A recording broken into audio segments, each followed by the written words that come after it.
All right, let's get over to Payton, 8:14 the time. Thank you, Brandon. I'll have an update on tropics in just a second. I want to start with this morning because we do have quite a band of showers and storms developing across the area from Houma, Thibodaux, up through the river parishes, up through the North Shore and into Mississippi.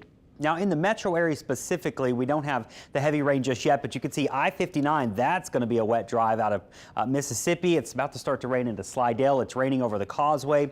Closer to the metro, you can see raining right on the outskirts of Kenner there, mainly through St. John and St. Charles, but then some storms extending back through Lafourche and Terrebonne. So raining heavy in Thibodaux, Gray, and about to rain heavy in Houma. This will begin to wrap up down there in the next couple of hours. Same thing for the metro. The rain will be moving in over the next couple of hours, and then once we get into this afternoon, we are mostly dry. I still have a 20% chance of rain for those afternoon plans, but most will be done and we'll be in the upper 80s later on. Humidity might even be a tad lower later on today. So for the rest of the morning, just keep your umbrella and your rain gear ready. You'll probably need it at some point. Once we get into tomorrow, Saturday, and Sunday, though, the rain looks like it's gone for a while, at least until next week. We'll have more chances for some showers as we start on Monday, and then Tuesday and Wednesday of next week, I've got some showers and thunderstorms in the forecast. We're going to trade the rain for heat this week. 94 tomorrow, 93 Saturday, 94 Sunday. Those 90s will feel about like 100, so that's not off the charts. Our humidity is not going to be August level humidity just yet this weekend, but it'll still be hot no matter what. The tropics, nothing to worry about this weekend, but you're using right now to get those plans done just in case you need to put them in action later on this year.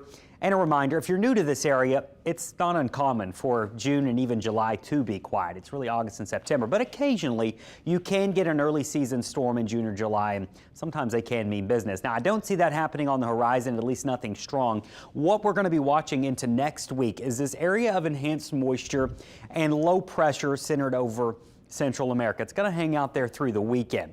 Next week, this is probably going to start to get pulled to the north, and occasionally part of this large circulation can break off or consolidate, and you can get some tropical storm activity. Now, it's too soon to say if that's going to happen with this type of setup, but we have seen it with previous systems.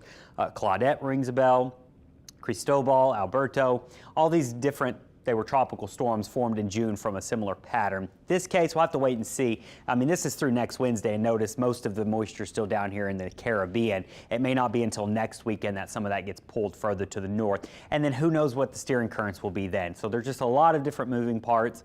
You don't want to get hung up on model watching here where you're looking 10 days out to see what models are saying. They're going to flip-flop back and forth, and sometimes it's dramatic changes. So there we have it. No tropical threats to the next 7 days. We'll watch for storms through the morning today, and then it's a drier and hotter weekend. Brianna?